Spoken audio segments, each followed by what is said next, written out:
Skincare is confusing enough on a good day, right? But when you're pregnant, it can feel totally overwhelming. So today we're going to cut through all that noise and talk about how to build a simple, safe, and effective skincare routine for this really incredible time in your life.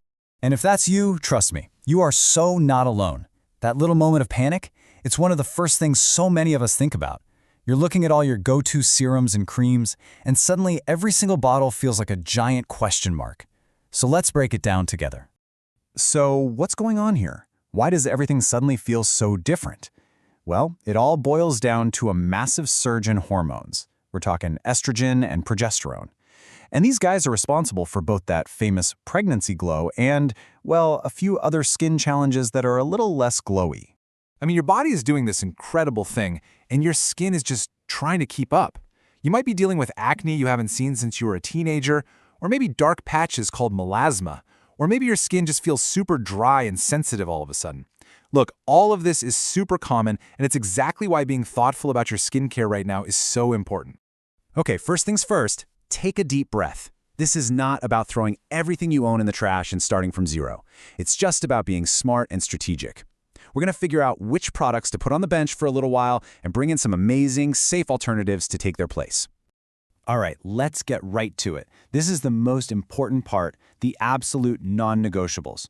You can think of this as your stop using this today list. These are the ingredients that pretty much all doctors, dermatologists, and OBGYNs agree you should set aside as soon as you know you're pregnant, or even if you're just trying.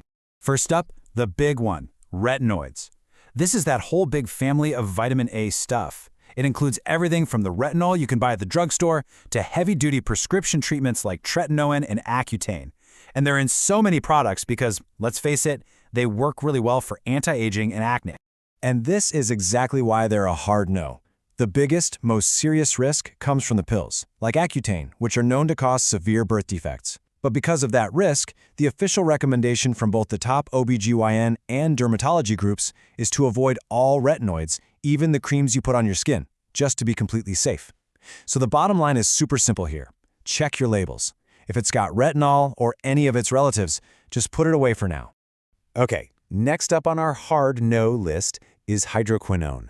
This is a really powerful skin lightening ingredient.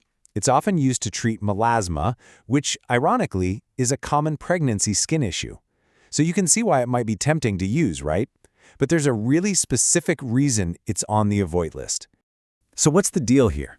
Unlike with retinoids, the worry here isn't proven birth defects. It's all about something else, just how much of it your body absorbs. A whopping 35 to 45% of the hydroquinone you put on your skin can actually get into your bloodstream. And because that absorption rate is so high, experts say it's best to just steer clear of it altogether. Okay, now we're going to move into a bit of a gray area. These are the ingredients that aren't necessarily a hard no, but you do need to be careful with them. These are the ones where the details, like how much is in the product, really, really matter. And salicylic acid? It's the perfect example of this.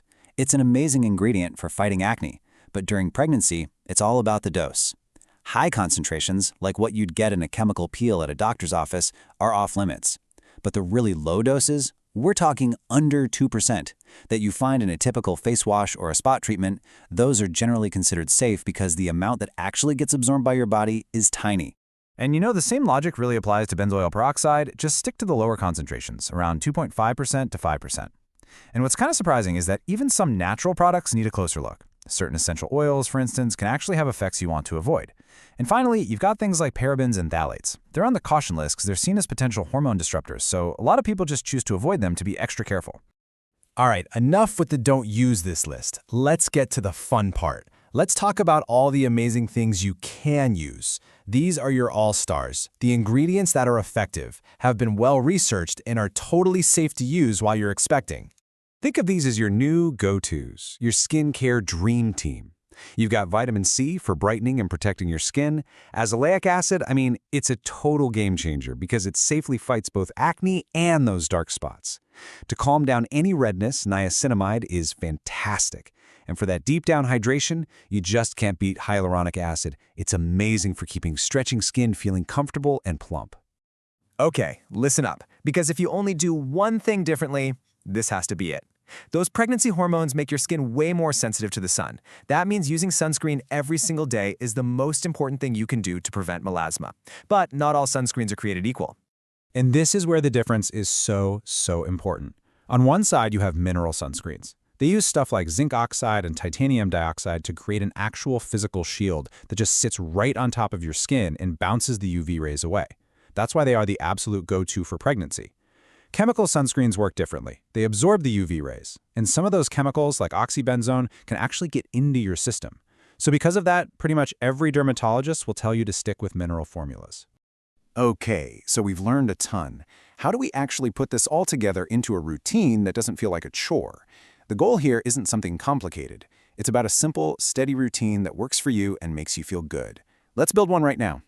Let's just walk through a super simple, super safe morning routine.